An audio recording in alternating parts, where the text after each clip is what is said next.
Come on, boys. Come on, lads. Show The what new you've got. season hopes are running out. Come on, lads. You donkey. The penalty. Are you playing? There's something. Send him off. I can't do this anymore. They were rubbish. It's a shambles. Bad as the weather. Just cut the corners together. Clear the ball. Come on. Come on. Clear one.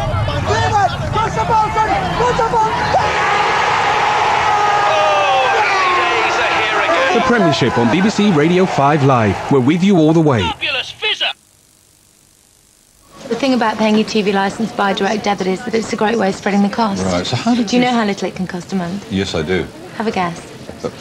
But I know. No, but have a guess, though. No, but I know the answer. It's just over £9 a month. No, but have a guess. Well, all right, £15. £15? That's rubbish. Okay, 12. No, 300. To find out how little it can cost to pay your television licence by direct debit, call 0800 328 2020. And to give you a start, the answer's just over £9 a month.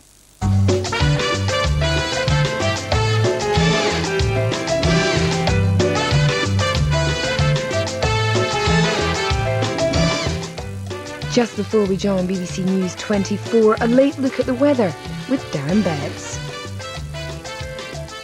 Hello there. Here in the UK, it should turn warmer for us all over the next few days. Most of the rain is going to be across the northern and western areas. Head further east into Europe and we still have major flood problems here.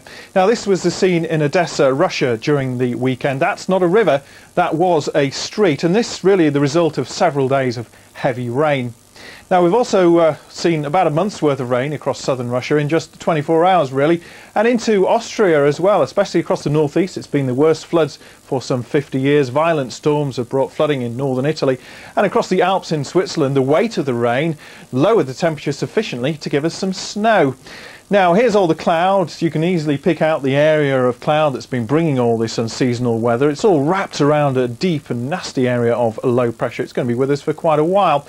Looking at some rainfall totals all the way from Switzerland across to Croatia, we've picked up as much as 98 millimetres of rain in just the space of one day. And there's more very wet weather to come. That low pressure responsible for all this weather is going to move northwards and eastwards. It means, unfortunately, some more rain to come through Odessa by Tuesday in particular. By contrast, head further south and further west. Here it's dry, sunny and warm as well. We saw lots of sunshine in Spain and Portugal this weekend. Move further north, we pick out all the cloud that was spilling its way across the UK during Sunday.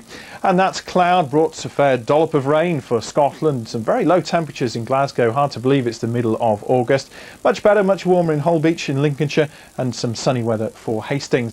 Now, the cloud, the patchy rain will clear all but eastern parts of both England and Scotland overnight. Some clearer skies following towards the west, and it could turn quite chilly tonight across the glens of Scotland.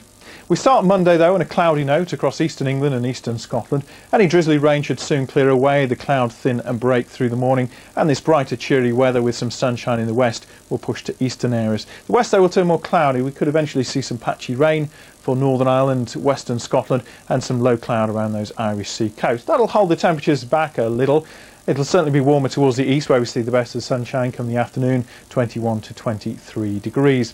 Now, the rain in the northwest coming courtesy of this low pressure that's going to drive the weather fronts up towards Scotland, and then they wander their way southward, settling in across the central third of the UK.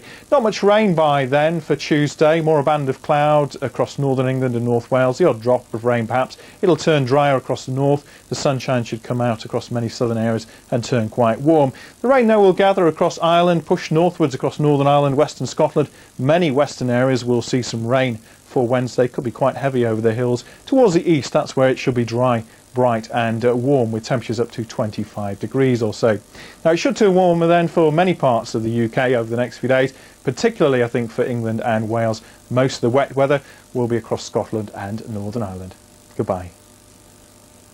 This summer, 2,400 of the world's best films, performances, books and comedians are coming here to Edinburgh. To get to every venue, you'd have to walk 780 miles over 14 days, and that's not allowing for food or sleep. You could catch all the performances going on at any given time, as long as you can run 2,700 miles per hour. Where are you going to start?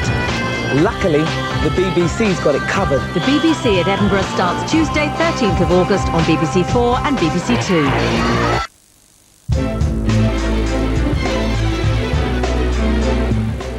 Now on BBC One, we join BBC News 24 through the night.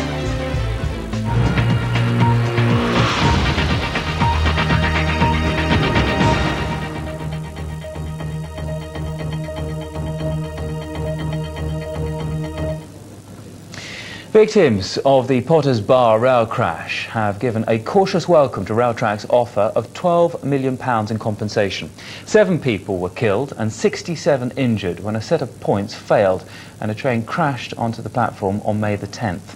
Railtrack hasn't accepted that it was to blame, but a spokesman for the company said the victims had suffered enough. Potters Bar today, 3 months after the crash, and it's still not clear who was responsible. Investigators know that a set of points failed, but whether it was maintenance or design problems or even sabotage, they haven't confirmed. And until liability is established, victims could well have found it almost impossible to claim compensation. You can imagine it for yourself. You've been caught in a crash, it's not your fault, and yet nobody wants to pay you compensation.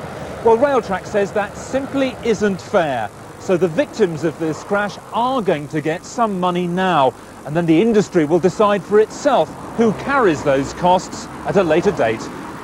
Railtrack set aside around £12 million to meet the claims of the families of the 7 who died and the 70 or so who were injured. How much each gets will depend on individual factors, such as lost earnings and likely income in future.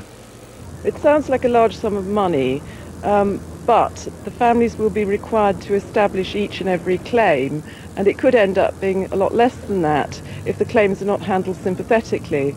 The level of damages in England is notoriously low. We have no punitive damages, as in the US. It's thought families could get up to £1 million each. Railtrack has agreed with track maintenance firm Jarvis and train company Wagon to settle liability later. They say victims' needs should come first.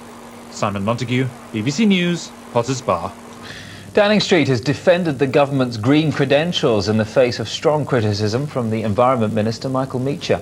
It comes ahead of this month's Earth Summit in Johannesburg. The minister described himself as a lone voice in the government. He was originally left out of the delegation to the summit.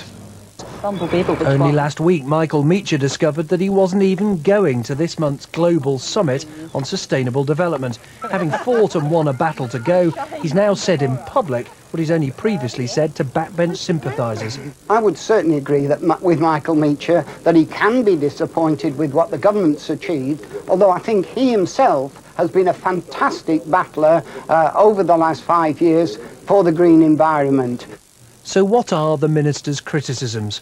Labour said it wanted to cut car use. Mr Meacher's response, you could say we haven't done enough.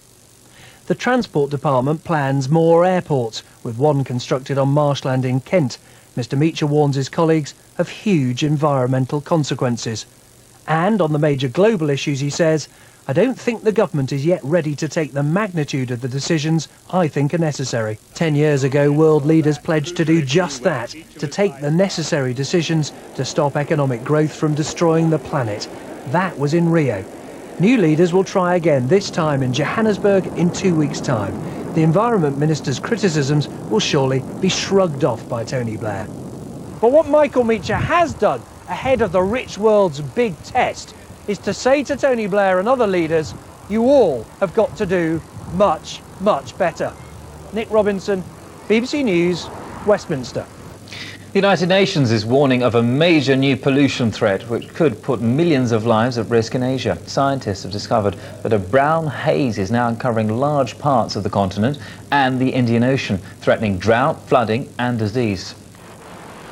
There's been concern for years about the health impacts of the pollution which hangs over many cities in Asia for large parts of the year, but a major new research programme has revealed that this so-called Asian brown cloud is much more extensive than previous.